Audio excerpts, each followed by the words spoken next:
Welcome back, NoDQ Galaxy, to a brand new edition of the NoDQ Review number 251. I am the moderator, Virtue, being joined by this week's elite panel of the NoDQ Review. Now, I'm going to go around and introduce everybody, but the first thing, I have a request for Aaron Riff that I would like to see changed by episode 252.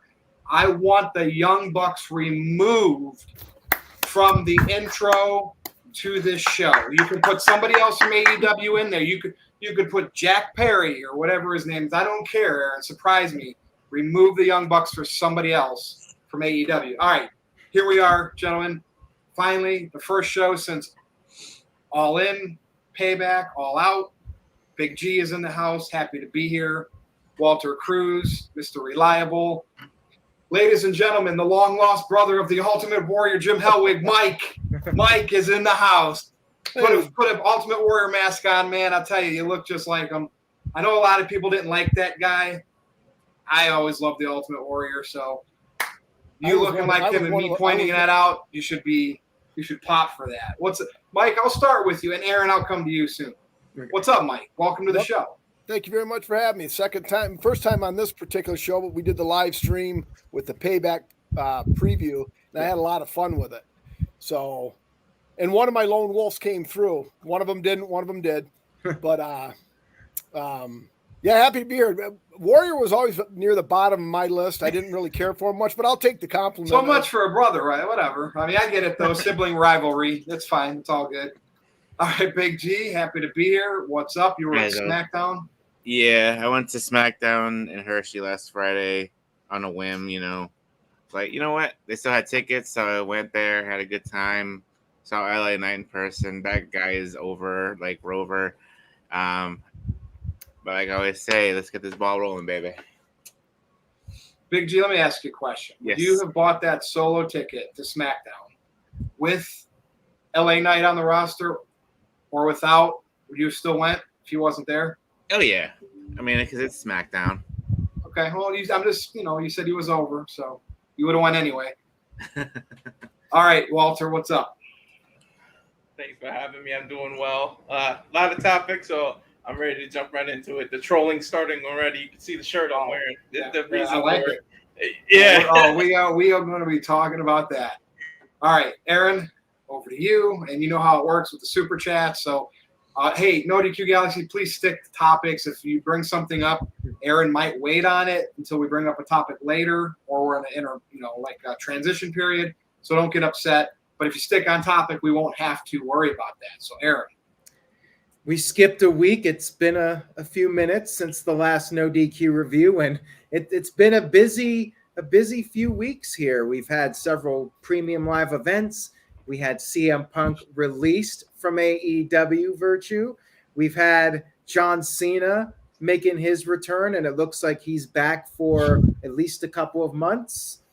Lots to talk about. Psycho Jet Black is one of the regular super chatters, and Mike, he's always sending in some goofy super chats, just giving you a heads up on that. He says, replace the Bucks with 3 count or the American males.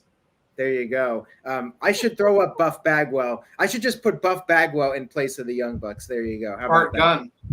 Bart Gunn. Yeah, Bart Gunn. EC3, Ricochet. I don't know. Ricochet might be on there, right? No. Yeah. No, I don't think he's on the intro. Are we ready?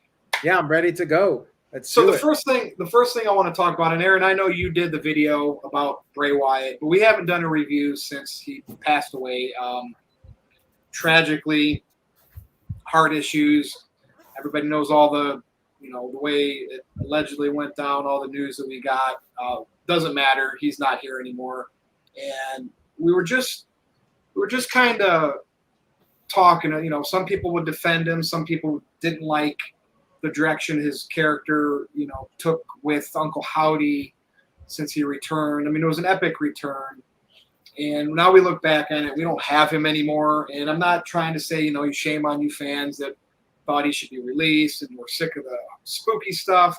All we have left now are just what he's done, right? All the video packages. And so let's just go around and, I don't know, just at least one thing. Maybe you have a few. What was like one of your fondest memories of Bray, right? A promo, a match, a return, an appearance, whatever. Let's just at least give him one segment on the review. He deserves it. He's a legend, future Hall of Famer. Dude, he really embraced character, which a lot of wrestlers do not do today.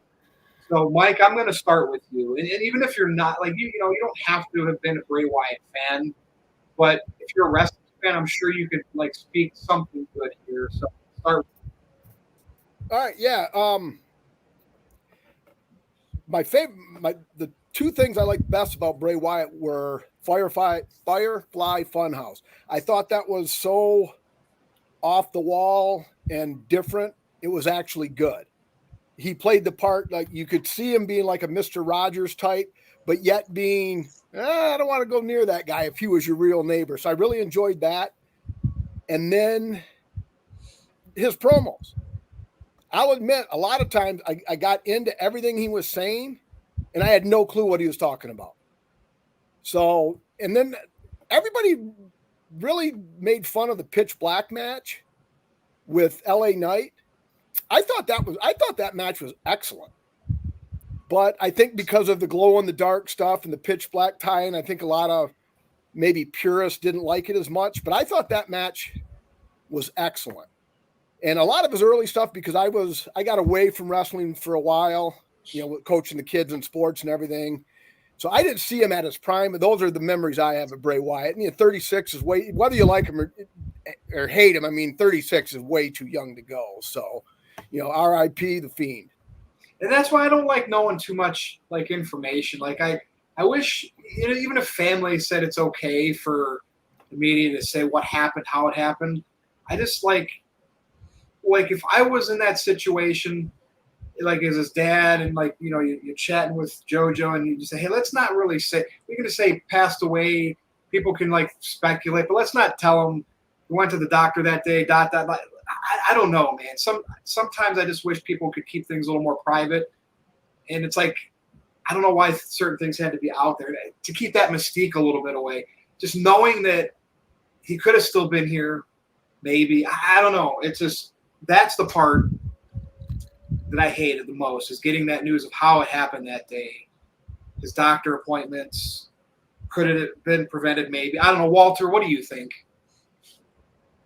Yeah, especially with a character like him, it would have been better to just left mysterious. Let us come up with our own things. That's how he was. He was creative and things like that. But one of the fondest memories, his new iteration, seeing that entrance in person was just something else. And I saw it as a dark match, and they still went all out with the moves. He fought LA Knight after a SmackDown taping, and seeing him interact with the crowd and people, because they knew they were off camera, they got to play around after they finished their match and stuff. So, and I'm glad he won that the Elimination Chamber and got that title. He can claim the Universal. It sucked what happened to it and what happened after, but this is a positive video, so it's just great. And his creativity was just awesome. So, you can't say enough good stuff about that guy. Fair enough. Big G, I know you like Bray Wyatt. Yeah. I was fortunate enough to see him a couple times, in his early days on Raw. I remember the steel cage match he had against Jericho.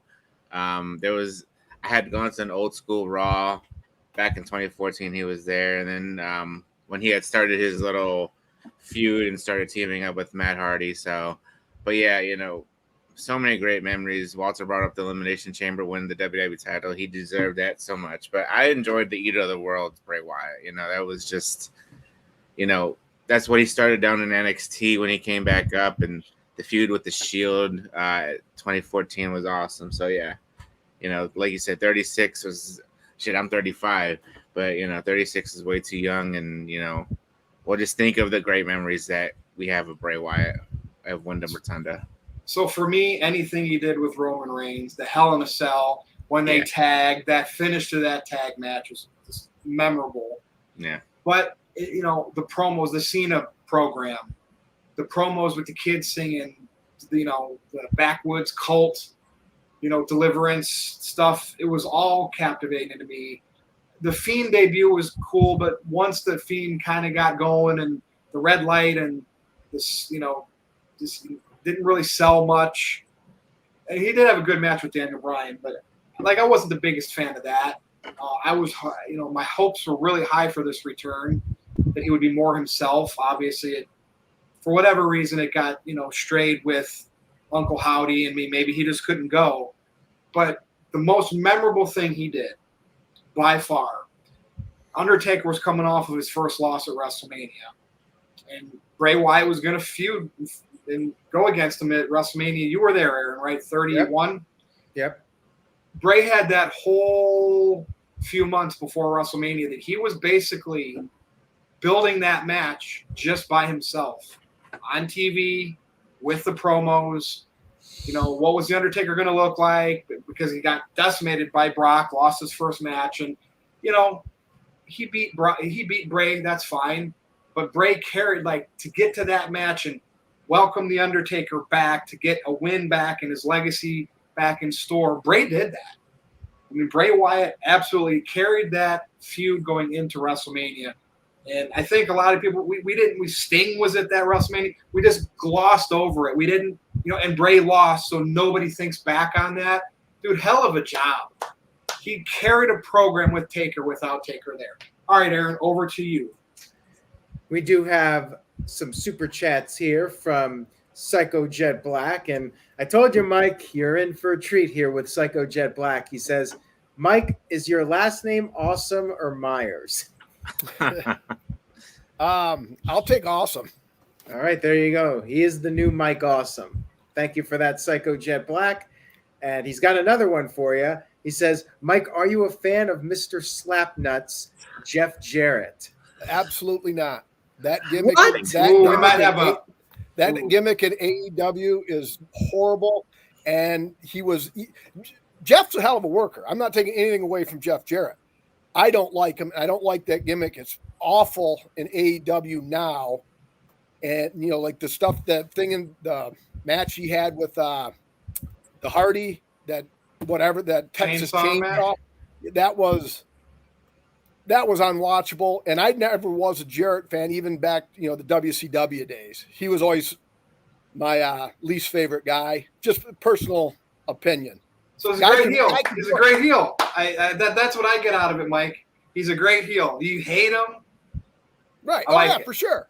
But I don't like, like I say, especially his older stuff, I guess, was more tolerable. The stuff in AEW is borderline pathetic, but I don't want to get too far off topic. So I take it you're not a fan of that Leatherface Championship belt? No. Ugh. No. Yeah. Oh, come on. What's wrong with you guys? I don't know. Well, Virtue, I like you. You're good. Yeah. You know me. I like that crazy stuff. But okay. All right, Bray Wyatt. My favorite Bray Wyatt moments. It has to be a little bit biased because I was there for, as you mentioned, WrestleMania 31 versus The Undertaker. I love Bray Wyatt doing that taunt he does. Where he's kind of upside down, and then the Undertaker sits up at the same time. That was great. And, that Fiend debut at SummerSlam, we were there for that in Toronto. It was just such a cool vibe when he came out there with the music, and that really stands out to me. But, again, biased because I was at those events in person. But you got goosebumps, right, Aaron? Yeah. As far as what I watched on TV, the comeback at No Mercy last year when he got that reaction and the crowd was chanting, holy shit. And, it was just a triumphant return for him to be back after being fired and to get that reaction that few guys can get. It was really cool to see that for him. And he got to have that moment. Now, TJS sent in a $5 super chat. Shout out to TJS. He says, do you remember AJ Styles versus Magnus for the undisputed title in Impact 2014? He says, so overbooked, reminds me of the Bloodline matches. I hope Reigns starts winning clean. I do remember it, and it sucked. Impact Wrestling was going down the toilet at that time, and AJ, I believe that was toilet. Yes, exactly. I believe he was on the verge of leaving. That might have even been his last match, and for good reason, too. It was just not good. I mean, I like Nick Aldis, but, yeah, that match was filled with outside interference, and it was typical for your TNA World Title matches. They were always. I mean, Mike mentioned Jeff Jarrett, like that was the trademark of Jarrett's matches in TNA. Like they just have tons of outside interference, and the guitars breaking and referee bumps and all that crap. Like that was kind of just standard for TNA / Impact Wrestling, and they did eventually get out of that. Anybody have any thoughts on Now, Aaron, on TJS's super chat, he hopes Reigns wins clean more. Reigns went 5 years of winning clean when he won. Right? Yeah. Is the big dog, is the John Cena 2.0. TJS, have you ever watched mafia and mob movies? The mob boss always has henchmen, always doing things for him. That's the story that they're telling. He's had some clean wins during this one, but he doesn't need to have them because that's not the story. Okay? Just like seriously, these wrestlers wanting wins and losses and shaking hands at the end. Sometimes, and Bray will be, or not Bray. See, I love Bray. We're still talking about it. Reigns will win clean again a lot, I'm sure, when he's a babyface in the future. So just be patient. I'm with you. He's a heel. Heel is supposed to have backup plans to the backup plan to the backup plan. You win at any cost. That's what you're supposed to do. So you don't need clean wins all the time. He had years of them, right? Exactly. Back when the same people were complaining that he's forced down our throat. You can't have it both ways. Yeah. All right, let's get to another super chat from Psycho Jet Black. He says, will supernatural characters still happen in WWE? I mean, I hope so, Virtue. I think if done well, they can be effective and can make money for the company. You don't want to overdo it. You don't want to have tons of supernatural characters, but I think there's a place for one if it's done correctly. What do you think? So obviously it worked great for Undertaker, Kane, but it failed for Papa Shango.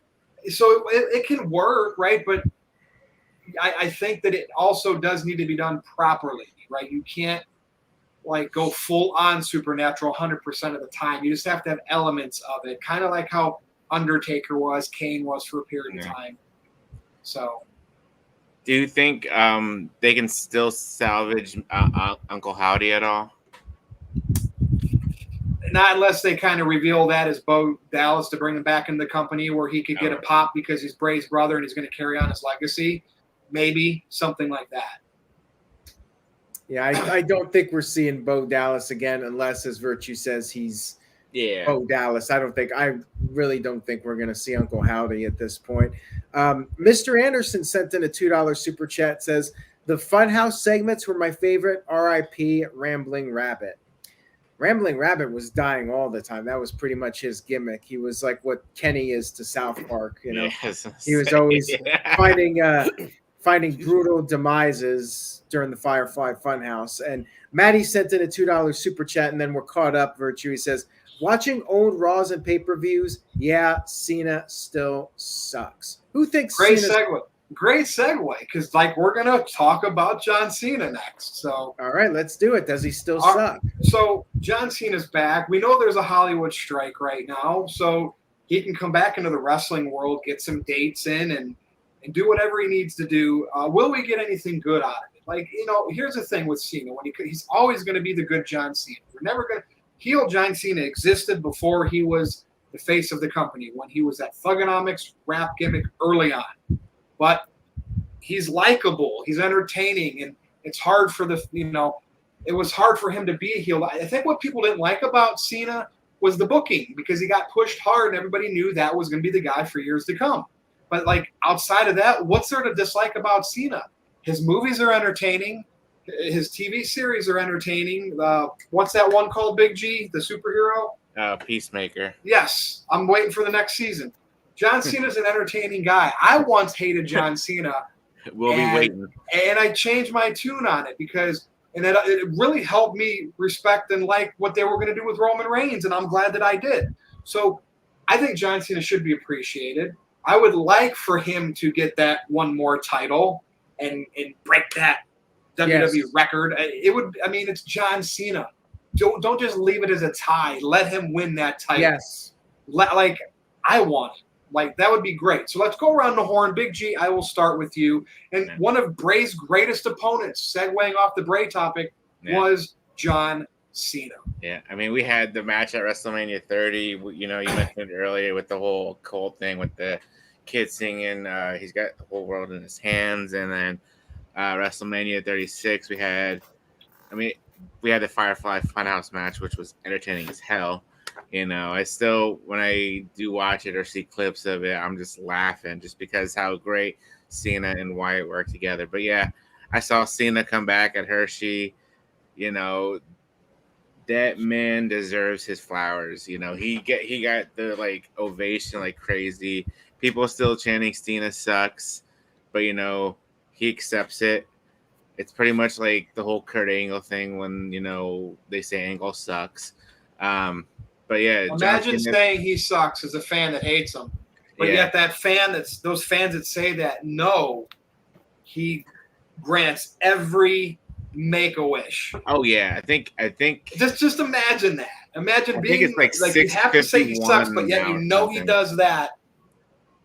Yeah, they're just whatever. And you know, like you said, with the strike going on in Hollywood, he's gonna be back for a couple months. You know, I'm sure he'll put some of the younger talent over. I'm assuming we're gonna get him versus Jimmy Uso at one point. Hopefully, we get him versus Cody Rhodes. That'll be a good feud. But yeah, good for Cena to be back. You know, he's back where he loves to be in the WWE, and you know, whether you hate him or love him, John Cena will be back for a good minute. So, dude, he brings energy, like, because there's going to be all those people that want to see him win those matches that he's in, and then you got the haters that he's going to let. I hope he loses. I hope they bury him. Yeah. And you're bringing like everybody to care about you in some way or another, and the people that hate him don't understand that. When you don't like something, you try not to talk about him. You remove them from the graphic, like the Young Bucks. What Aaron's going to do with them? Right. You know what I mean? Right. And it's funny. Like as soon as SmackDown hit on Friday, like as soon as his music kicked, everybody stood up. Whether you hate it or love him, everybody was standing up for John Cena. All right. Well said, Big G. Walter, stay tuned, Mike. I'll be right back to you. Go ahead, Walter. With Cena, I think it was just fun. It's part of the mob mentality to hear that Cena sucks, so everybody would join. I think people respected him, and it's like what you said. It was the booking, more like he won his matches too much. But now that I'm older and I know business, he was a cash cow. Like, how the hell would you not make him win all those matches?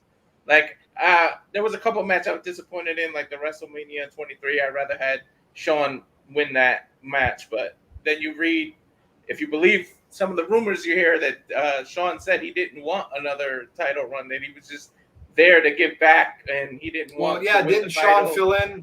For Triple H because Triple H was injured. Yeah. So, I mean, I met Cena in person, and back when he was a heel, and he was an asshole in person, but he was keeping up kayfabe. So it was kind of fun. Like, he just got smart with me. Like, he was at the mall, and I was behind him, and I asked him to buy me a jersey because he was buying a bunch of jerseys. And he looked at me, looked at my hand, and he was like, "You look like you got money. You can afford it. Leave me the hell alone." But he said it in a joking manner. So I always respect this Cena. When I said Cena suck and boo, it was just part of the mob mentality and having fun and attending a live event. But I mean, you can talk all the shit you want. You can't deny what he's meant to the business. And I hope someone doesn't write an article saying Cena didn't contribute anything to the business, because then I have to take a flight smack. You know who John Cena worked with? CM Punk. Oh, yeah, exactly. Yeah, he put him over. So, all right, Walter. Thank you for that. And now over to Ultimate Mike. Mm-hmm. All right. Only thing I didn't like about Cena was his ring attire. To see a man that age dressed like that was a bit much, but hey, it is what it is. That if that's the only negative thing I have to say about him, I think he's doing all right, as if he cares what I think about him. But I don't see what I would love to see him use like he was at Payback, because I don't know about you guys, but I don't watch it live. I usually wait till my morning coffee Sunday morning and I rewatch Payback, and I bet you I rewound John Cena, the backstage interviewer, 3 times because I thought that was absolutely hilarious. I'm sure he's going to want to roll bigger than that if he came back, but I thought that little bit when he was interviewing, I think it was Judgment Day, he was interviewing and he was like, oh, and it was just real laid back and cheesy. And I thought that was great. One of the chats on there said he wants to see him put over LA Knight. I don't want to see that match. I would rather have him work with a Austin Theory again or a Grayson Waller. Definitely don't want to see him do the Miz. Him and the Miz that movie is played. But you guys are more into the business aspect of it than I am. What belt could you? I don't see how he could take. How do you take the IC title from Gunther with John Cena? Yeah, I don't see that happening. I think it's more likely that Gunther will lose the title first and then face Cena. I don't think he's going to chase the Intercontinental title. I think if Cena's going for a title, it's going to be the world title so we can try to break that record. Yep. Walter? I just want to say, did you guys notice what Cena did when he was? First of all, he was channeling Pee Wee Herman to me. But did you guys notice that he was bending down to like make Yeah. Judgment Day appear taller? Because there's a backstage they hire short people on purpose to make the wrestlers look taller. So he was bent. That was like the funniest shit ever to me. Like that he did that. So I love that Cena can poke fun at himself. And if you met back in the not back in the day, but like on YouTube, they had that Southpaw Wrestling. He channeled his inner Lance. That was funny. Lance Catamaran. Yeah, that was the little throwback to what was it called? The Southpaw Wrestling. Yeah, Thanks, Southpaw Ryan. Wrestling. Yeah. Yeah, great stuff. I love that stuff. All right, Mike, anything else on the man we can't see? No. Okay. Like I say, he love him or hate him, he brings money to the table. So that's the bottom line as far as the business is concerned. So Because Stone Cold Mike said so. that's right. And like, let's be honest, he made a pretty good segue into Hollywood because he's had some major roles, and we probably can argue that behind The Rock, he's the second most successful wrestler in Hollywood. And it's not over. So some of his movies are better than The Rock's movies too. yeah, well, for making the money though, the Oh yeah, making the money. The Rock, they don't have to be good, but The Rock's got a lot of those. But Cena could catch up after the strike. All right, Aaron, over to you. All right, so we do have a couple of super chats here. Psycho Jet Black sent in $2. He says, "Hey, Magic Mike, do you wear jerseys and short jeans?" I have jerseys that I do not wear, but no short jeans.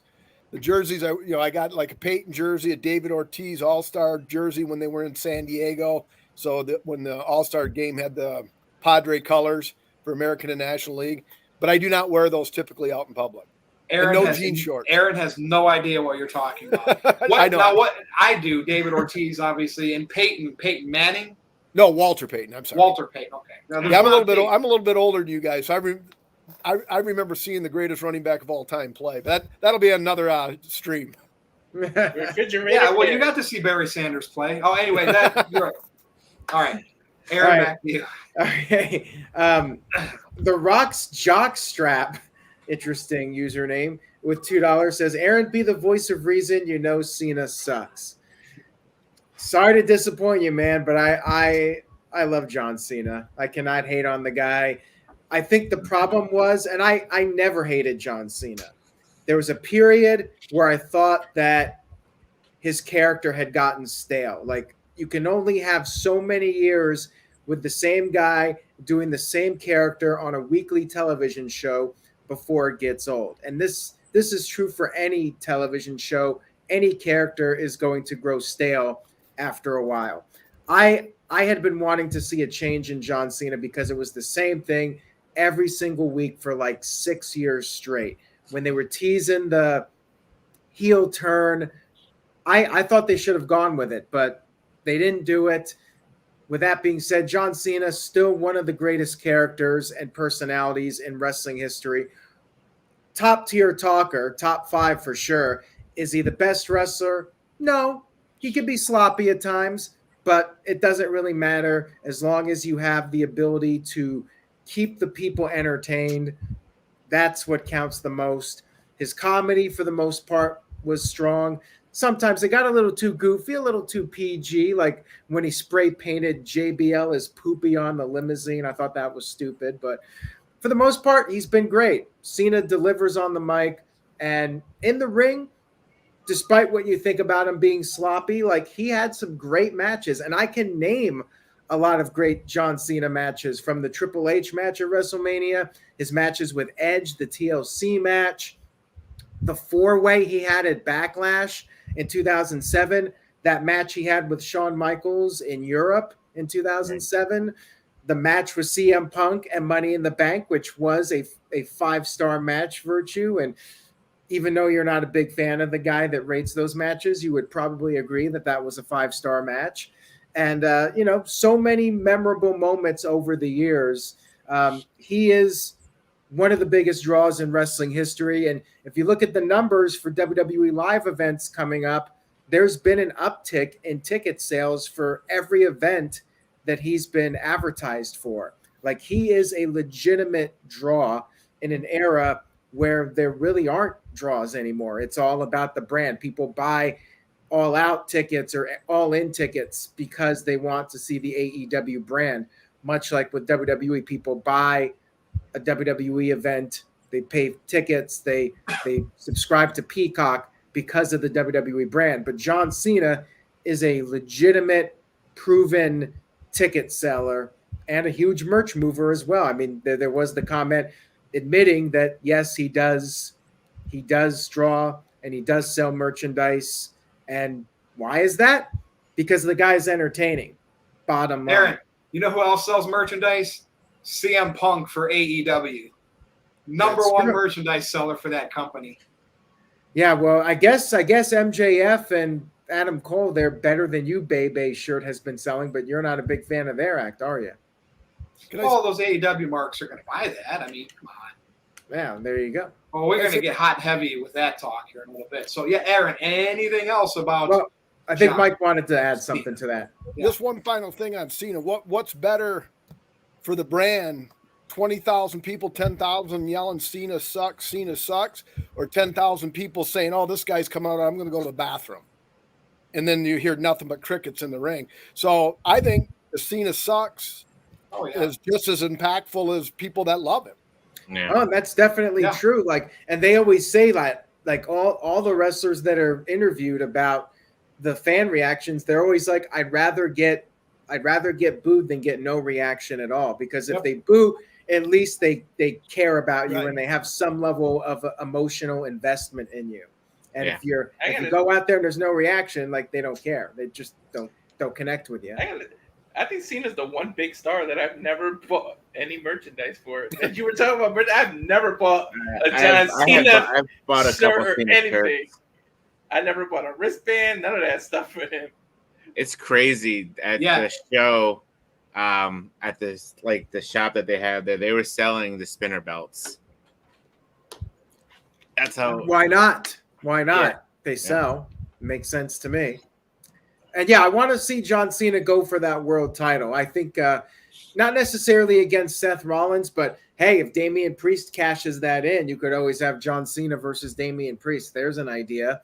And if Gunther drops the title, maybe Cena versus Gunther at some point in a singles match. I mean, there's definitely some big matches you can do with John Cena, but I do want to see him chase that world title for sure. Yeah. All right, we ready to move on? Let's do it. Next topic. Jey Uso's back already. Jey Uso quit SmackDown, quit the Bloodline. But thanks to Cody Rhodes, Jey Uso is going to be back on Raw. Aaron, we were talking about this. Like, remember CM Punk left for 2 weeks, came back. They just can't help themselves. Walter, I'm going to start with you here. Like, great, I like Jey. I'm glad he's back, but it's like they're going to do this and just have him on another show. Like, what the hell? Like, I'm just not a fan of this. Like, keep him off a little bit longer. I just don't understand. Like, they just can't help themselves. And I don't get it. Maybe Jay's a draw and they need him for that show. What do you think? I don't get it. WWE has a bad habit of either doing retirements or I quit type things and bringing the person to, back too early. Case in point, this guy should have been off of TV for a little while longer. I like that he was on Twitter doing the little teases and putting the WWE title in the fridge, and then he came back, what, a month? Not even. Was it a full month? I don't even think it was a full month. And he came back with the whole Cena. It's just they can't help themselves, like you keep saying. It's like, I don't know.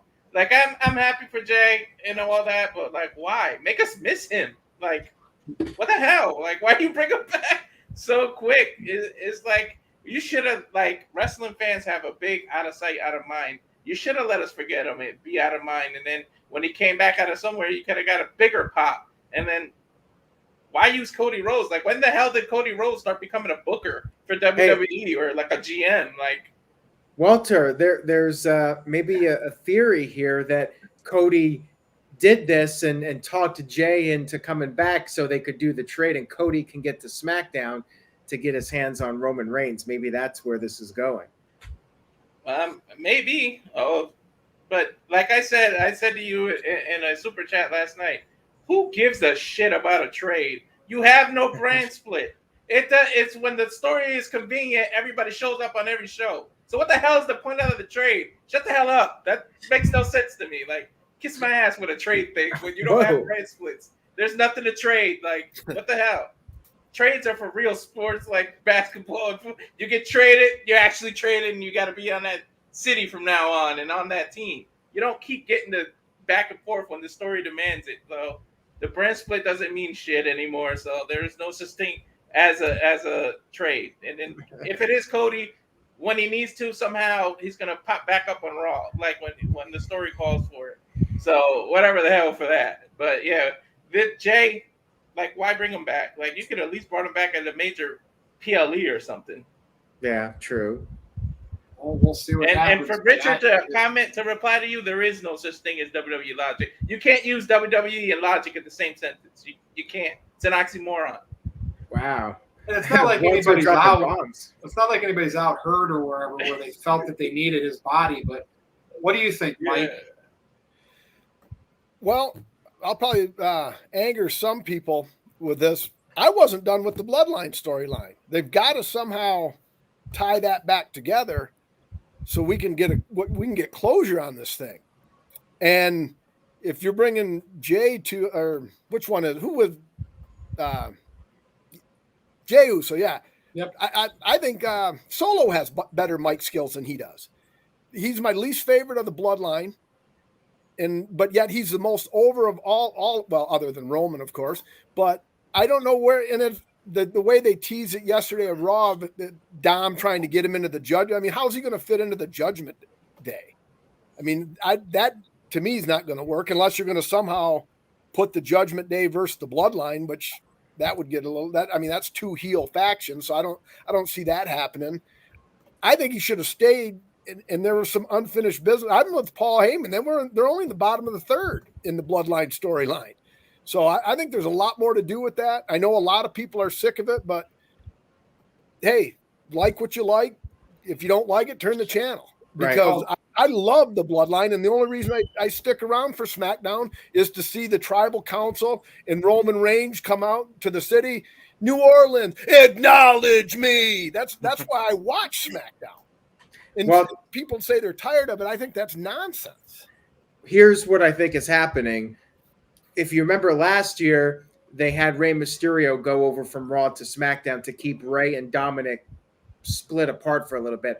I think they're doing Jey versus Jimmy at WrestleMania, and they don't want to have it peak too soon, so they have Jey go over to Raw for a while to stall for time until we get, around the Royal Rumble, they'll probably cross paths again, and that'll start setting up the WrestleMania build. I think they're just doing this so they can drag this out to WrestleMania. I don't mind them dragging it out to WrestleMania, but I would have dragged it out a whole different way. I would have had the Bloodline reunite after SummerSlam and then wreak havoc until WrestleMania, and then when it's Rhodes Reigns 2, then Solo can spike them, and then super kicks by Jimmy and Jey, Rhodes 1, 2, 3 world champ WrestleMania. That's the way I would have done that storyline. Who wants to see Jimmy and Jey Uso fight? Well, they do. They've been pushing for it. They said it was either Jey or Jimmy. One of them in an interview said that they want to have a match against each other at WrestleMania. Like that's their bucket list thing in wrestling that they want to do. So I want a lot of things. And like this is probably something Bruce Pritchard would say. Well, we're doing that with Jey to kind of separate him from that bloodline thing, so he can stand on his own because he's got his new entrance music too. So we know why they're doing it. Like Aaron said, they're killing time. Yeah. But you just go from that hot angle to he's back so soon. And on the other show, that's what's like, ugh, to me. Big G. Yeah. I mean, did we really expect that WWE was gonna play this out? No, I didn't think so. I've kind of figured, he'd be back in a couple weeks, and I figured he would have gone back on SmackDown, but he quit SmackDown obviously to continue with Jimmy Uso. But Jimmy's doing his thing now with AJ Styles, and looks like Jimmy Uso might be joining the Bloodline here soon. So the Bloodline storyline isn't quite over yet. But yeah, Jey Uso being on Raw, that'll be cool. We'll see what he can do as a solo performer. We've never seen either Uso as solo single stars. They've been a tag team for 13 years now. So let's see what they can do on their own, and we'll get. Like you said, Aaron, I'm sure we're going to get the match at WrestleMania 40, which I'm down for because I'm going to be there. So let's do this thing. Yeah, Walter's going to be there too, baby. Let's get this Uso versus Uso look at you match. guys going to meet up and have a hot dog. Well, right. with whatever. I know Big G's Really, a we're big going to have a baller. Philly cheesesteak. What are you talking about? A hot dog? I just want to say Big G's a big baller, but after paying for those WrestleMania tickets, I'm not sure what he's going to be able to afford. He might have to have some hot dogs at WrestleMania. I was going to say, whatever we do, you're paying. You're the big baller. Yeah. Okay, Aaron, over to you. All right. So I just lost my train of thought. So let me get to the super chat first. Jey Uso from The Rock's Jockstrap. He sent in $2. He says, The Rock versus Roman Reigns was a perfect WrestleMania match. We're never going to get it, people. Stop it already. And you're not, Big G, you're going to WrestleMania, but you're not expecting to see that match, right? No. Yeah. I don't think it's happening. I think it's Roman Reigns versus Cody Rhodes, and then it's Jey versus Jimmy Uso. I agree with Virtue that they could have done more with this Jey quitting storyline. Like they should have they could have still had him go to Raw, but I think that it should have been like a longer storyline. I think they should have done something really interesting and allowed him for one night only to go to Impact Wrestling, just to get people talking and create some buzz. Yeah, you're helping Impact, but I mean, they're small potatoes. They're not going to jump up to AEW's level because Jey Uso showed up on their programming, but it would generate some buzz. It would help Impact a little bit, and I think it would help the WWE storyline and just pop people and get them more invested. I mean, they are invested already, but man, like when has that ever been done before? Like if Jey Uso showed up on Impact Wrestling, like then who else could show up? Like I think it would just create more fan interest long-term because you never know. If somebody quits on television, maybe they're going to show up on Impact or some other wrestling promotion. They did drop the ball with CM Punk in 2011. They could have had him defend the WWE title at some indie shows, but instead they brought him back 2 weeks later. Jay's back. Felt like they could have done so much more with it. Again, I don't have an issue with him being on Raw. I get why they're doing it to try and stretch out this storyline for a little bit. But yeah, I think creatively they had a lot of different things they could have done that would have been interesting.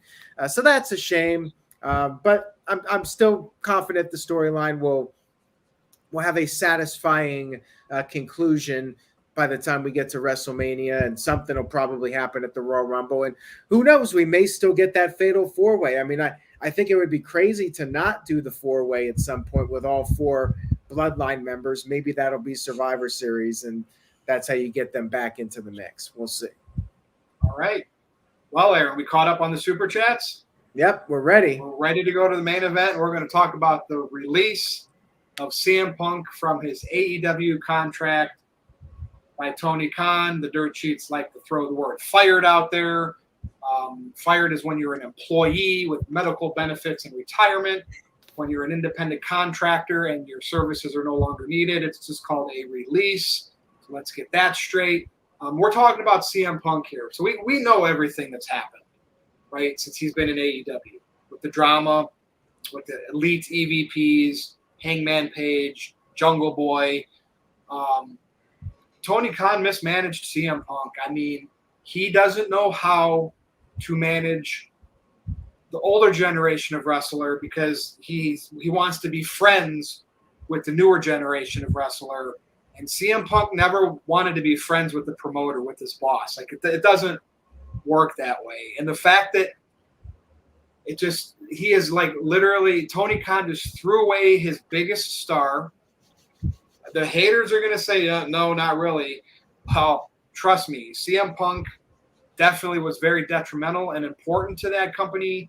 Top in merch sales speaks a lot. He'll be fine. He can sell his merch on Pro Wrestling Tees. He can get gigs as a writer for comic books. He can be in series like Heels, which, by the way, everybody, go download the Stars app and subscribe. Go check out CM Punk. He's in about 6 episodes. Mike, I'm going to start with you here.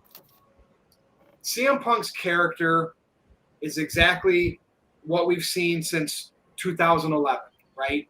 It's the anti-authority character. That's his strength. If he's a dick backstage, okay, the wrestling business, all the stories we've heard from podcasts from wrestlers over the years, there's this shit that goes down in locker rooms, okay? They handle it a certain way, but because it's 2023, we have to handle things with kid gloves on, and this is just ridiculous that this got to this point. And I'm telling you, Tony Khan has his little niche. He's got his little, crew from Southern California that's running his company with him. But this is going to hurt them in the long run. I mean, you want to build off of something successful that they had in London. You find a way to manage this instead of letting it. If Tony Khan properly took care of what he needed to a year ago, 2 years ago, and we don't know. Punk could have tried to do things quietly. Didn't happen because of the environment of AEW. So then he just said, F this. I know this is going to hurt the business a little bit, but I'm going to put it out there because this is the only way that it might get fixed. And here we are, Mike. Here we are. CM Punk is gone from the company. Let the rumors begin about going back to WWE. Never say never. They've all came back. Eric Bischoff was hired by Vince McMahon, okay? What is your thought here? What's next for CM Punk? This is a guy that doesn't need wrestling. I looked up his net worth. It's double-digit millions of dollars. He has gigs outside of wrestling that probably pays at least 6 figures. But I still think the wrestling business in some way needs him because he's a buzz. And if today's wrestling bubble is a lot of online fans that dirt sheet writers write to, any great promoter, even Triple H, they know that you bring him in and you maximize money off of marks. And that's why he's still important to the business. I'm interested in other people's takes here on CM Punk. I think Tony Khan effed up. What do you think, Mike? Well, I'll try to keep it short because otherwise people are going to think you and I are cyborgs of one another because I feel exactly the same way you do. First things first, what will happen? I do think he'll be back in WWE, not as quickly as they brought Jey over to Raw, but at some point, just because, that's what he does. He's a wrestler. But like you said, CM Punk is much like John Cena. You're either he reminds me of the Dallas Cowboys, the New York Yankees, or Notre Dame football. You either love him or you absolutely hate him, and that doesn't matter because if you love him, you're going to watch him, and if you hate him, you're going to watch him to see him get beat. And the merch sales, the draw, everything he did for that company, but yet Tony Khan had to be friends with the EVPs who have got to be the 3 biggest clowns in wrestling today. I've even softened a little bit on Orange Cassidy, even though the pockets thing in the tap kicks drives me absolutely nuts, and I want to punch the TV screen. But the Young Bucks and Hangman Adam Page are absolutely horrible, but they're buddies with Tony Khan, and instead of handling it as a business, he decided he was going to make it friends, and he said he feared for his life. Now, come on, what did the guy have a gun and was chasing him through the arena, threatening to kill him? For heaven's sake, he needed it for the lawyers to prove cause. I get it, but it's like handle it like suspend the guy, fine the guy $100,000. But how do you get rid of, whether you want to believe it or not? How do you get rid of your best asset? Yeah, some would say, okay. Personally, I like Jay and Juice. They're my favorites on AEW. But how do you get rid of CM Punk just because of the disagreement? And from what I'm told, he was told to address it with Jack Perry. And Jack Perry said, real glass, what are you going to do about it? Or whatever the situation was. And then he fires CM Punk over. That's horrible business. Horrible business. It all started with the going into business for themselves in terms of like Adam Page and the promo. Like when you work with somebody, you kind of you talk to each other backstage. You know you're going to hit some bullet points and, hey, it's going to get pretty. Are you cool with me saying this? The fact that Adam Page allegedly didn't do that, there was a vendetta for that group to piss Punk off so this would happen because they are Tony's boys. They want to be there for years to come. They don't want somebody else that comes into the company that made fans cry. And dude, I just could not believe. That's why Tony Khan has no experience, doesn't have the right people in place, because a great promoter would have made it work. Now, look, everybody wants to say Punk left WWE with a vendetta. First of all, he worked with all the top stars for years, okay? He left because he was burnt out from the schedule, working hurt. He was booked. He was going to allegedly be booked to go over Triple H at WrestleMania, and he walked away from that, okay? The doctor, that's probably mostly what pissed him off. Vince McMahon apologized for firing him on his wedding day. We've heard it, right? Whether Vince meant it or not, he still said it publicly. I think burnt bridges get rebuilt. And for all the people that think that he should stay away from the wrestling business, that's because you're sucked into this niche cult of modern wrestling fandom today that only listens to those dirt sheets that the moles leak that agenda to, and you don't care about the overall. We should have everybody contributing, whether you like them or not. CM Punk is an asset to the business. And man, Mike, I'm telling you, I hope, if he doesn't go back to, I think WWE would want him. If he doesn't go back, that's just because he's done with the business, right? That's a possibility. I don't think he doesn't go back because they won't bring him back, right? He was backstage and didn't get kicked out by security like I guess Scott Steiner once, could never go backstage. But Punk was back there and talked to people. That speaks volumes. Okay? Anything else you want to add, Mike? No, I'm in total agreement with you. And Big G, stay tuned because, I know you got a lot to say. Walter Cruz, you got the shirt on. I'm coming to you next. I've been waiting for this. First of all, Tony Khan, you're a total mark idiot. Whoa, what are you, Michael Wayne? How do you release this dude and the biggest asset of your company? And you don't realize it, you just made him a martyr. And Walter, let's preface the blow up backstage at All In, right? Let's preface what we know allegedly. Anytime you hear dirt sheet, his transportation from the airport, it's like your biggest star. Where's the limo? Dude. And not only whether that, meetings were called off by the Young Bucks or not to go to smooth things over, we've heard something went on. There was sabotage. Whether I believe dirt sheets or not, I've heard enough. There's some type of sabotage that went on with this. I truly believe that in my gut. Okay, carry on. Yeah. I wanted to make sure. And whoever's in charge of that must have been in with the Young Bucks and their friends and stuff, and they decided to screw them. It's mob mentality. And before the keyboard warriors come at me and say a martyr is someone who died for a cause, I went to school. I know what a martyr is. I'm speaking metaphorically, you asses. But anyways, Tony Khan's an idiot, and you don't fear for your life. Look what happens when something comes towards your head. You fucking move. That's all you got to do. Don't say you feared for your life because a monitor was going to hit And it's you. a wrestling locker Allegedly. room. Sid stabbed Arn Anderson with a pair of scissors in a hotel, Yeah. wherever it happened. Okay? You're surrounded by 6'5" built wrestler. There's no way that you feared for your life because anybody would have jumped ahead and saved you, you Mark. Especially Young Bucks and all these people who you go to bed with. Anyways, you don't release your biggest stars, Punk, like that. You just made him a martyr. Now people are going to want to come. And you said burnt bridges. You can amend them. Now if he returns to WWE, you just gave them the biggest business ever. And we all know Fox's expiring deal. You got CM Punk in your back pocket. That Fox contract is getting renewed because all you got to do is we'll bring Punk back, and Fox will be like, and sign that damn deal back real quick, and SmackDown will be renewed for 4 or 5 years on Fox. But you just don't do it. This just pissed me off, and all the marks of CM Punk. Listen, he's a vet.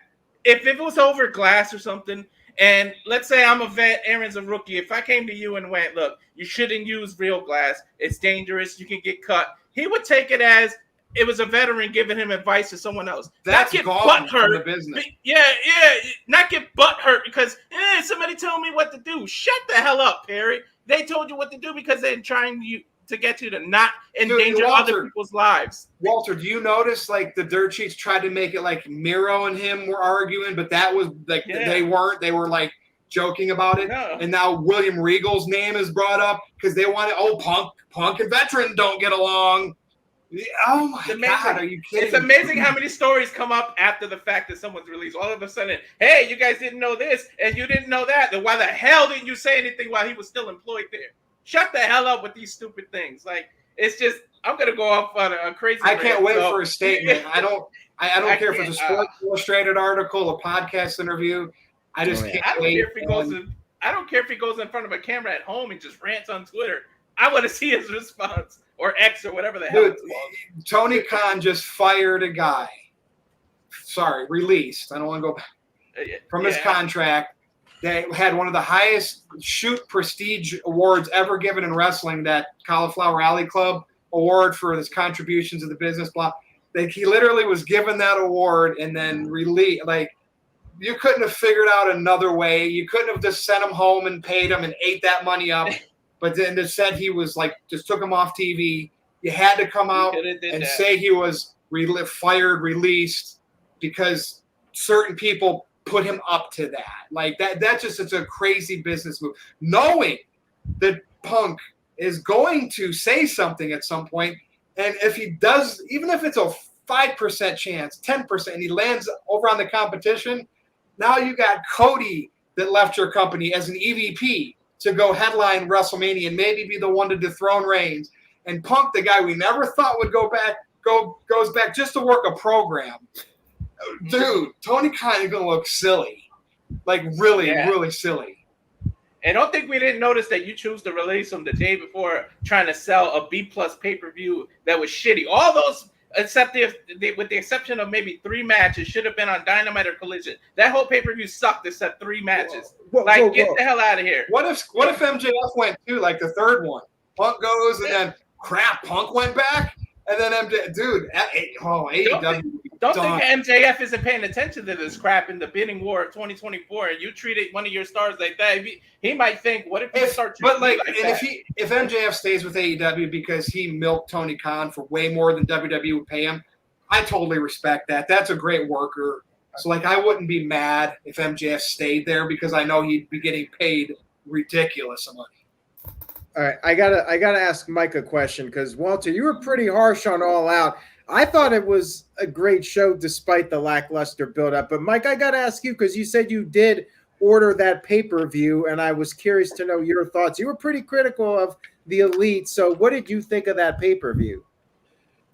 Yeah, there was a funny story on that. I drank at my fantasy football draft All In, and I was trying to find it, and somehow I ordered and recorded All Out. So that's the reason I had All Out. So I actually watched that last night and this morning. So that's why it was a mistake. Yeah. So now his name's escaping me. Hopefully they don't get rid of him. I know Ring of Honor, blah, blah, blah. What's the guy's name who fought Samoa Joe? Shane Taylor. Shane Taylor. I thought that was an excellent match. And I think if hopefully they don't, and I know Ring of Honor is a separate company from AEW, but come on. It's, in my opinion, is one of the same. But dude, people are calling in the chat, Punk's a diva. And Jack Perry, Hangman Page, and the Young Bucks aren't? You see what I mean? I They're want to reply to in this Mr. bubble. Anderson. It's the wrestling business. Name one wrestler that doesn't have an ego. You have to have an ego to think you're going to make it in the business. Cena politicked his way for 10 years. Like, all right, Mike, do you want anything to finish on your all-out experience? I was just going to say, best match of All Out, in my opinion. I was pleasantly surprised. I thought the strap match between Danielson and Starks was amazing. Yeah, amazing might be. Well, look at the two guys, like Bryan Danielson, whatever, and Starks, who's one of those young guys that respects CM Punk. I'm not surprised those two guys kicked ass. Yeah. You know what I mean? You know what the best part of All Out was? The damn fan with the red hair on the hard camera and her reactions to everything and to all the elite and the MVP. That was the best part of All Out. I'm not 100% positive on this, but I think I saw a tweet from her where she said like she was getting harassing messages. I'm not sure if it's the same person, but it might be. She was saying that people were sending her like harassing DMs and threatening her and stuff because she was flipping off people on the show. Aaron, am I correct on this? I understand confiscating signs, which I've always disagreed with, unless it's like super triple X. But in the Attitude Era, they made TV. So I think WWE's done that. But like, seriously, were people having to turn their T-shirts inside out, or was that a joke? I don't know if that's accurate or not, but I have heard a few people claim that. Dude, if that, that might be a joke, but could you imagine? That would be ridiculous. Because what happens if you wear a WWE shirt to AEW to make you turn that inside out? Yeah, I mean, I get why they would want to do that. I've seen people wear WWE shirts at AEW shows, and they never had them turn them inside out. Aaron, didn't someone in the chat when you were on the chat say that he had his clothes turned inside out, or they tried to compensate? He said that while he gave you a $2 super chat, said that or something the other day. Yeah, that was the other night. Yeah, so at least, and there were a couple other people that said the same thing, that they were having signs confiscated and whatnot. So again, I'm not sure to what degree. And what if they did have to turn their AEW bought shirts inside out? Dude, I mean, again, I don't know how true that is, but that's petty as shit. And that's them. That's like they're trying to erase CM Punk because they know they did wrong and didn't handle that situation right. So they're thinking, let's just do this. Dude, that the CM Punk is the wrong guy to do that to. Like, I can't. This legal team that they had in place, or the whatever people looked at the footage and whoever like authority figures he had in place, they clearly had no clue about how to handle things in the wrestling business, dude. And this is a CM Punk that won a lot, or he was successful in a lawsuit. Somebody sued him, a doctor, and it got dismissed. I don't think I didn't notice that Tony Khan, I don't know if he changed the book in the original, but don't think that I didn't notice that you made the EVPs lose their matches as like an ass kissing to the fans I feel like that was his apology for firing Punk. You made Kenny Omega lose. Here's the problem. I'm looking at all these people in the freaking chat that says Punk is a problem. You marks that are saying that Punk is the problem, you're the problem. And the line is connected to the Meltzers of the world, the Brian Alvarez's, that feed the moles that are putting the EVP gossip over to make you think that they're the ones in the right, Punk's the ones in the wrong. You're what's wrong with this niche wrestling business. Why is Dynamite $870,000 a week? Because you niche fans all huddle together and you push away casual fans, which CM Punk was that one of those gaps that bridged diehard fans with casual fans. And now, he's the problem. No, you fans that listen to this gossip, that's the problem. We have no idea exactly how things should have went down. And Kevin Nash, because he's Kevin Nash, CM Punk, mental problems. All right, that's good for your show. Get clicks on click this. But I mean, come on, Kevin Nash. Does he have mental problems? Are you a psychologist, a psychiatrist? You can't say that about anybody. You don't know for sure. Walter, anything else? Mike, anything else you want to say? Just the Because fact we got that- to get Big G here. The fact that Punk was willing to talk to them and work it out, and it was the EVP's punk asses that backed out. Now, I give Omega the credit. He still went out, allegedly. He still went out of his way, allegedly, and tried to make men. So, Omega's a little less than everybody else. But these super kicking sideshow bitches, Young Bucks, need to just, never mind. Dude, just imagine being in Chicago, no Punk, you heard he's released, and the Young Bucks show up on Collision. By the way, if I remember correctly, didn't Warner Brothers, Discovery, whatever that company is, kind of want Collision to be the CM Punk show? How is that going to work out for you in the future, Tony? All right, Big G, over to you. All right, so CM Punk. I kind of wish there was no social media because I think things would be a lot smoother and we wouldn't have to hear the dirt sheet reports, and we could speculate as fans what's going on and not hear all this. It's all hearsay. We're not, like I said before, plenty of times, we're not backstage to see what's going on. We just read and hear what everybody else says, and it gets blown out of proportion big time. And Virtue, I like AEW. I've watched AEW since its beginning, and I'm still going to watch AEW, whether CM Punk's there or not, because, CM Punk was there for the time that he was. And hell, I went to Rampage on a whim in Chicago that CM Punk was going to show up, and he did what he did for the business. It's so funny. He said he wanted to work with all these younger talents, and here we are 2 years later, and he got terminated or released with, for this, all the stuff that it went down, and, Jack Perry suspended. I think CM Punk initially was suspended too. And then I guess, Tony Khan feared for his life, so he had to release CM Punk. CM Punk in that UFC Ultimate Fighter that he is, that really right? All the losses he had. God. But no, if Tony Khan had went a different way, people thank Tony Khan for bringing AEW.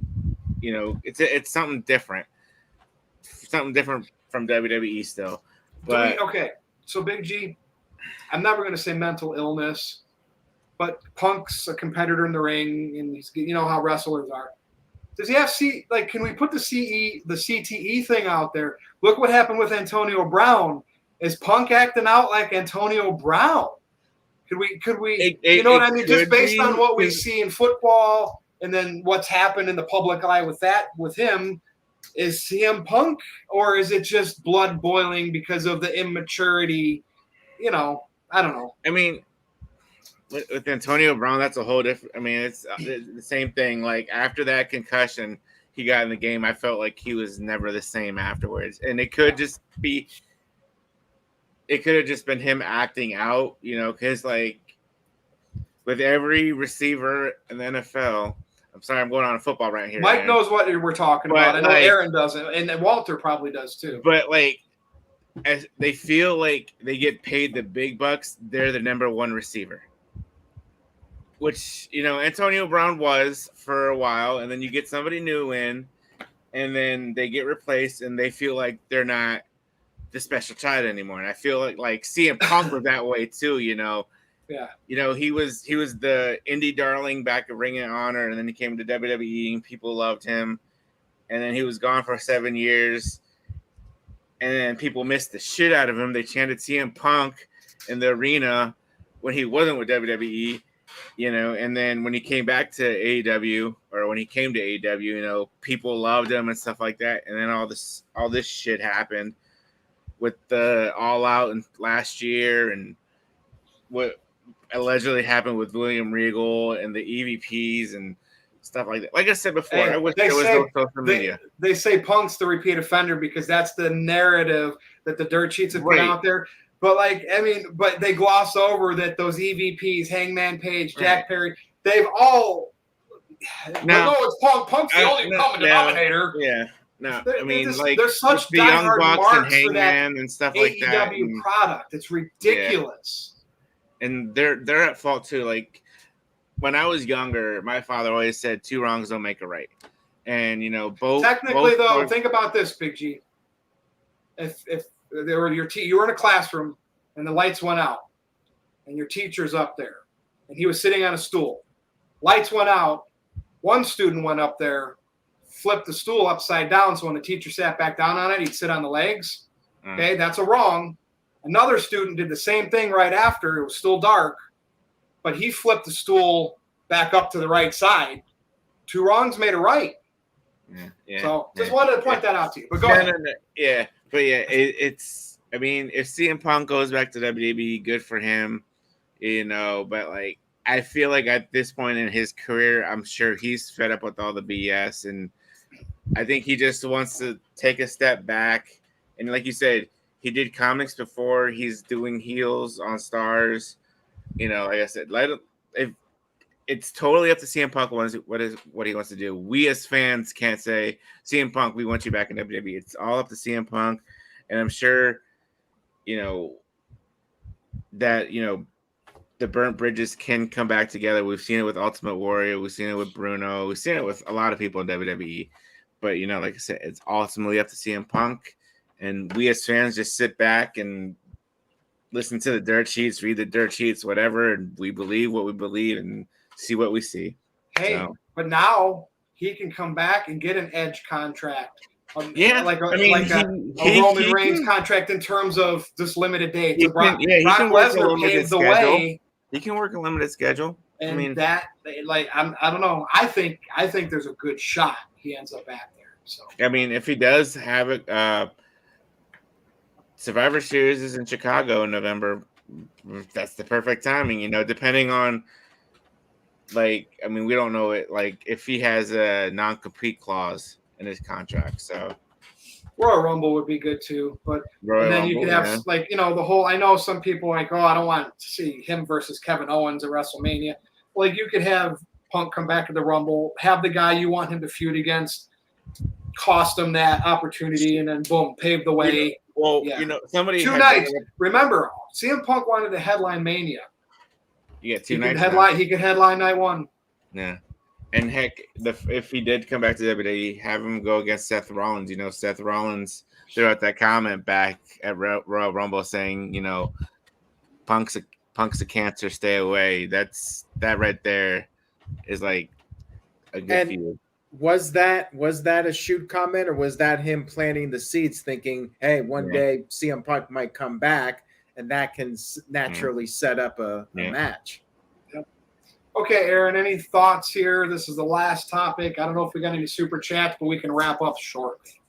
All right, so Caitlin had wanted to ask Mike about All Out, and Mike started to give his thoughts. Mike, any other thoughts on All Out? Like, was it worth the $50 in your opinion? Yeah, because I had nothing else to do. I mean, I watched it last night. We weren't doing anything Labor Day. Watched it last night and finished it this morning. There were some entertaining matches. The Takeshita match was Takeshita Omega. Omega takes some unbelievably unnecessary bumps, in my opinion. Yeah, I mean, the way he lands on his head, and then again the strap match. I liked the Joe match. And then I noticed Danhausen was in the second row of the hard camera, so that's where he's been. I don't know where that character has been, but he was in the second row at All Out. And I don't know if anybody noticed. I think sometimes AEW cameras get themselves in bad position because the first pile driver Luchasaurus gave to Darby Allin, I bet his head was 7 inches from the mat. Yeah, probably. And I know you don't want to break the guy's neck, but you got to, if you're going to do the pile drive, you got to sell it a little better than that. But basically, for $50, it was worth it. I have no complaints with it. Well, Payback was better though, and Payback was much better. And it was cheaper. Yeah, yes, $8 or $9 on Peacock.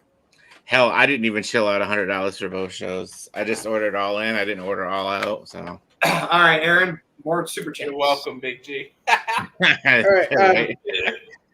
Mr. Anderson sent in $2. He said, Seth Rollins said it best, stay away from Phil. Again, See, you're a mark, Mr. Anderson. That's Seth Rollins in character, setting a seed up for a potential future just because it's a wrestling business. Such a mark.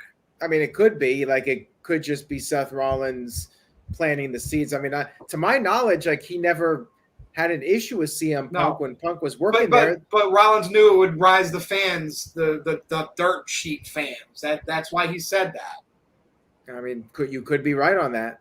And, that's a match they could do for night one of WrestleMania. CM Punk versus Seth Rollins.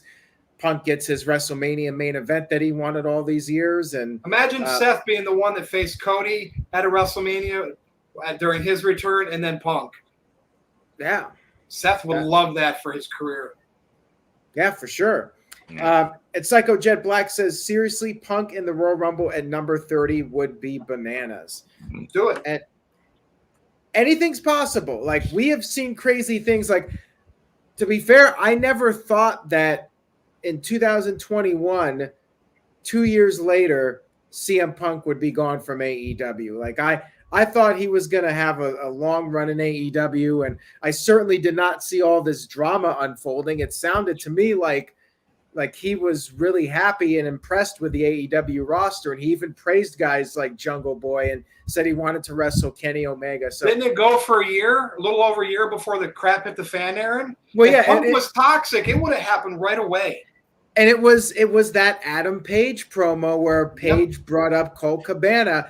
I don't know what happened there. If Adam Page said something that was not discussed beforehand, whatever the deal was, like it was a case of they turned a work into a shoot, and that's not good. Like, it's cool to blur the lines.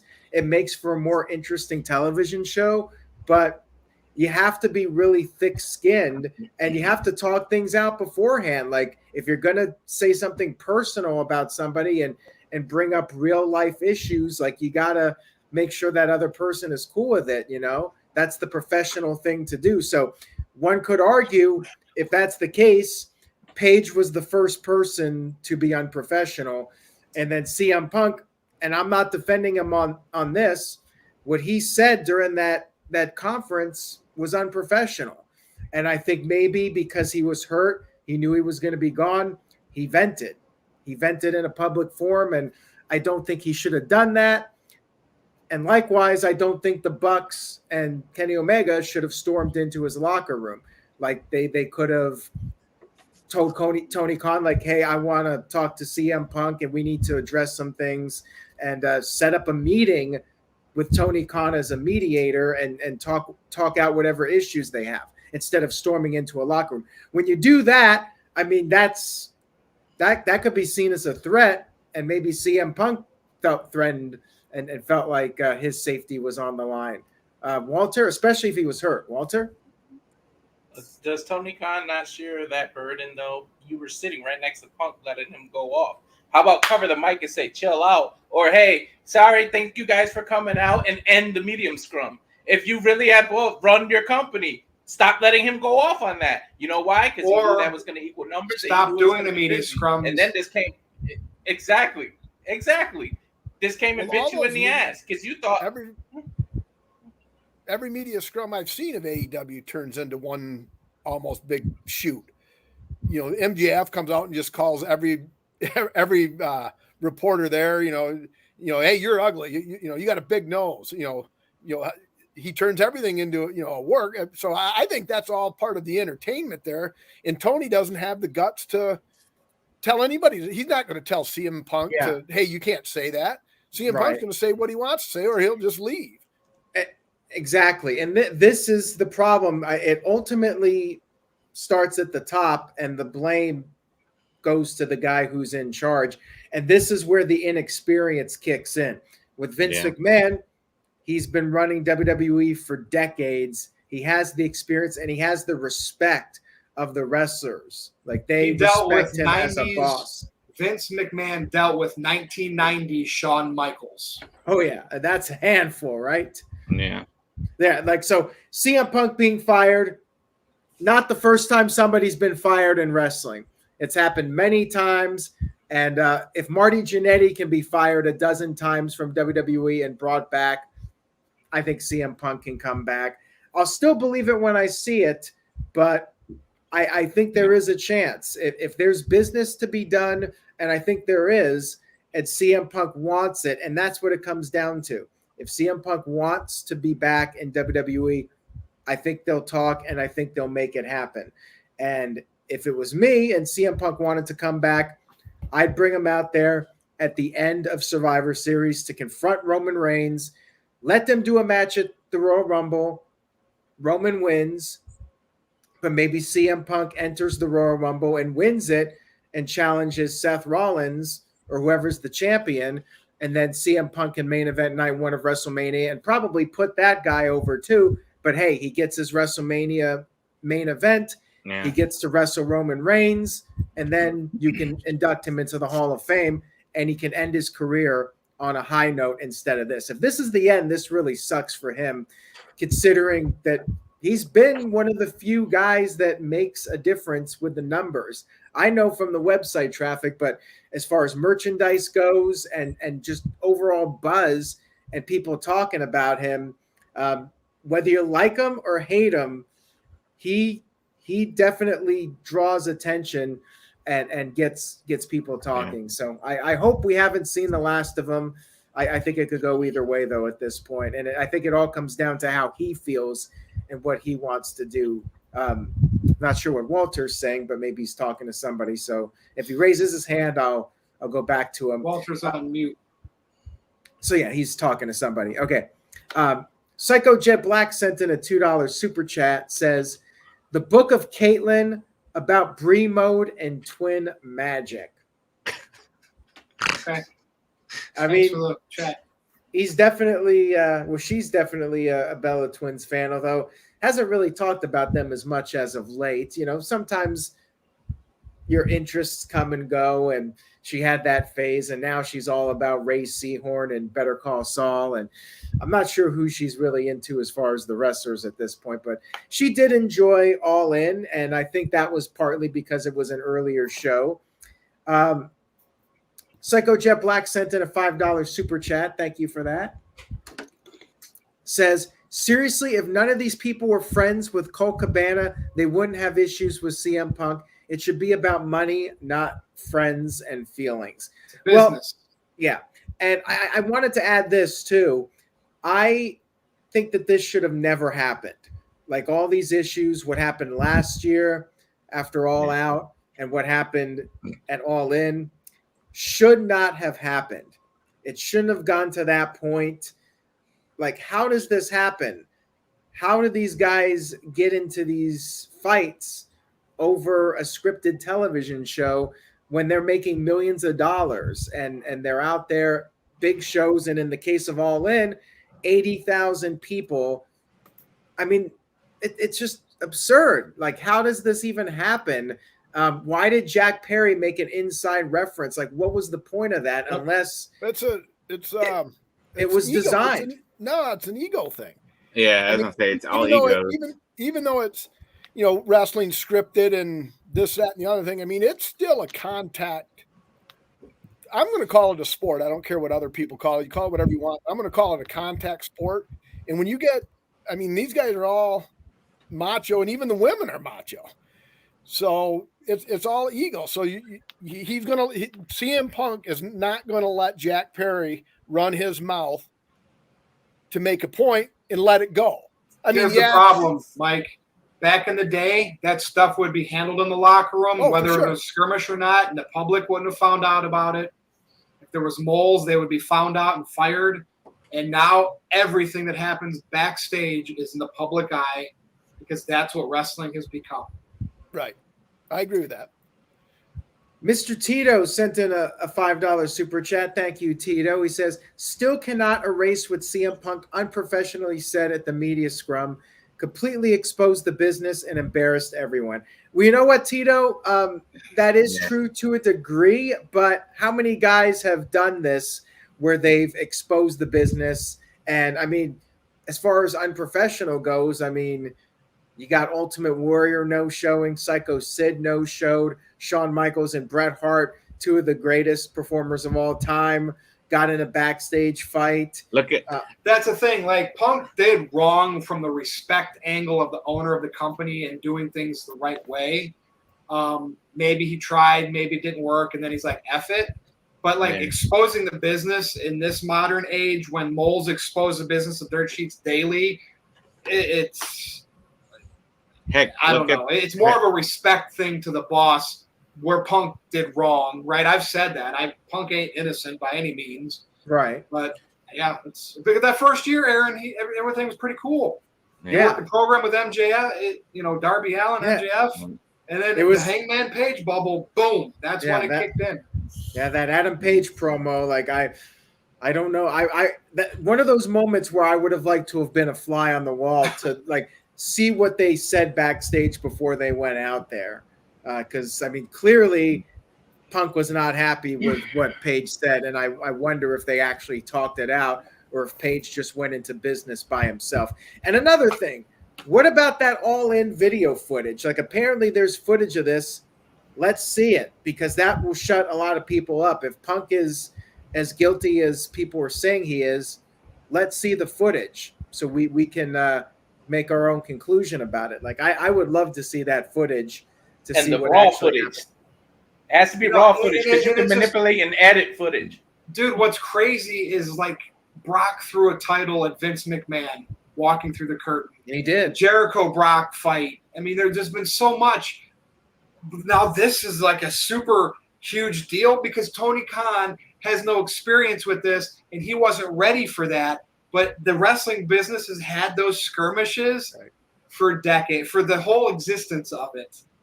And like I said, Brock threw a title at Vince McMahon.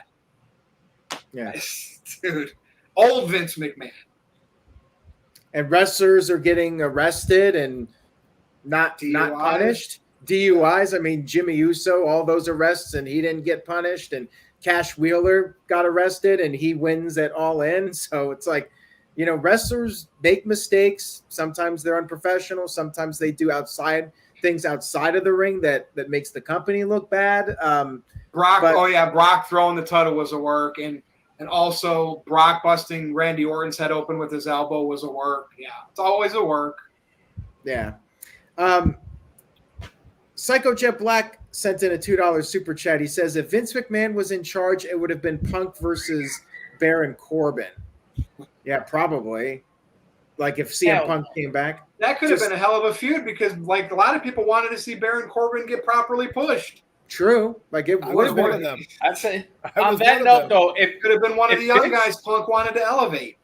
If Vince was running AEW and that happened, it would have been Punk versus the Elite immediately. He would have made money off of that. He would have found a way to say your asses are working together in the next pay-per-view. It would have either been Punk versus one of the Young Bucks or Punk versus Omega. Something like that would have happened if it was Vince. Yeah. Fair point. Psycho Jet Black sent in $2 and said, hey, Mike Mayhem, are you sure you're not a wrestler? Yes, I am sure. Hey, Actually, never even wrestled. Interesting. I mean, you're pretty jacked up. I mean, you're in the gym. You even mentioned it to me in the text earlier. So maybe that's why Virtue kind of thought you were like the Ultimate Warrior because you. And is that pure coincidence? I see you've got an Ultimate Warrior shirt on. And I just noticed that a little bit ago, to be honest with you. Didn't even think about and it. like back to the whole Brock throwing the title at Vince and the camera was on. WWE leaves the camera on a lot for extra footage for big events like that.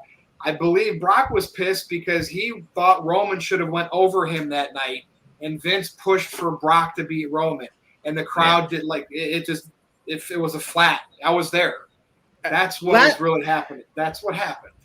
Last thing I want to say about all this stuff with CM Punk, Collision, it should not have gone to the point where they had to create a show that was with a separate roster. Like, that was ridiculous. I disagree 100% with it.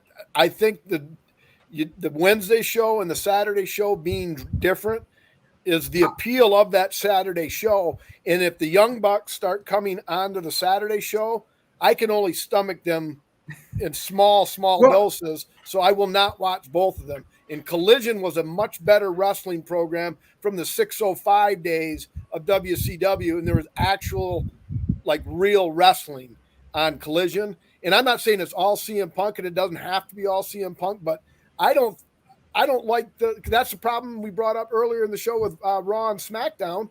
They're saying that they're the same program. Mr. Reliable said, there is no trades. It's the same thing. Wrestlers come and go, which is true. I actually like the difference. Collision is a much more truer wrestling program than Dynamite is. Yeah. I agree with that.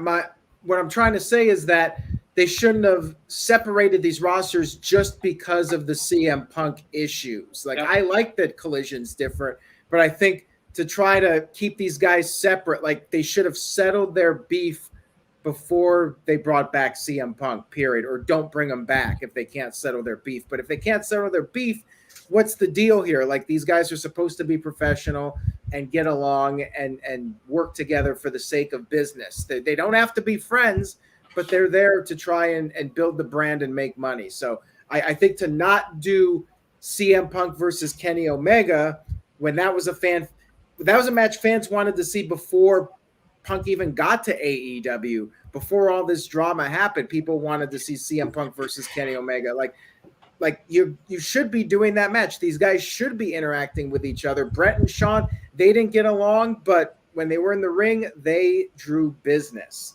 So that's my point there. I'm fine with different guys being on different shows, and I do like the vibe of Collision and how it's different from Dynamite. That's definitely not an issue with me. It's just the idea that they started that show and they had to keep these guys separate because they can't get along. I just think that was ridiculous. Let's see. We got 2 more super chats here. Tom sent in a $2 super chat. He wanted to know our thoughts on Payback. Mike, you thought it was better than All Out, and I think they were pretty close. I think All In was the best of the 3 shows, and I might not get too many agreements on that, but I really liked All In. Payback was a very strong show, and All Out, I know Walter wasn't a big fan of it, but I thought it was a really good show, and it did not have a great build-up, and I think it was too long, as I mentioned, but in the end, I did like All Out. Payback was really good, though. Mike, you said you liked Payback. I mean, would you consider it a upper tier pay-per-view? Upper tier is probably a bit of a stretch. I thought it was a very good watch, and I give a shout out to Becky and Trish. Yeah, I still don't think they belonged in a cage, but some of the stuff they did in that match was phenomenal. Yeah, the tag title match too. Yeah, exactly. And then you weren't on the one show that I was on, Virtue. So Walter and Aaron know my love affair with Rhea, but yeah, you like her back. That's strong back. Rodriguez. I don't like her back pose, but see, I thought, now you let me know if you guys agree or disagree with it. I thought the Rhea Rodriguez match was WWE booking at its finest, because for whatever reason they want to put Rodriguez over. I don't see it. I get it. She's big. I think she's a little stiff. I think Rhea carried her just like she carried Charlotte Flair at not Mania. Mania. It was Mania. Dude, you're absolutely nuts. Nobody carries Charlotte Flair. Rhea did. Rhea did. Bro, yes, bro. No. No. Those what? 2 women carried each other. Okay. 50, I'll give you this. 51-49, and they both jostled back and forth who had the 51 on and off throughout the match. All right, fair enough. I'll agree with that. Maybe But if you watch the Charlotte, Bianca, and Io match, not Io, Asuka match. Now again, 3-way is a little more difficult because there's more timing and everything involved. Yeah. That was a much sloppier than Rhea. And then when Rodriguez teamed with was it Alexa Bliss or who's the other tiny girl? Those tag matches were sloppy, and Rodriguez was a lot better in this match. Anyway, but I'll give you that. We'll go 51. I'm not going 60-40. I'll go 51-49 with you. But Yeah, it's still I mean, that was the an booking- incredible match by both women. Like that. Oh, I agree. But getting back to Payback, the booking of it, because they're trying to put her over again. I don't see it, but they're trying. Rhea's the heel, although she's almost over enough to be a face. Sidetracked by Dominic, but didn't get help that she needed, because you can't have Rhea get help because then she looks weak. Dominic distracts her. Boom, Rhea gets the win. I thought that was WWF, WWE booking at its absolute best. Yeah, I enjoyed the show. Walter, 1 to 10, what would you rate Payback? Walter. Aaron, I gave it about a 7. I mean, it didn't have Roman Reigns on it, but it was fair point. It was entertaining. All right, Big G, I guess I'm not sure if Walter even heard that, but Big G, 1 to 10. 7 for me too. I mean, I'm biased because there was a Steel City street fight. So Yeah, that was a great match. I mean, that was an awesome match. Really enjoyable. And All right, Cena we got- wasn't entertaining, but yeah, okay, go ahead. All right, Cena, oh my god, yeah, Cena was entertaining. Of course, Cena was entertaining. Let's wrap this up. Let's go. all right. Payback was all right. All right, there you go. Payback was all right.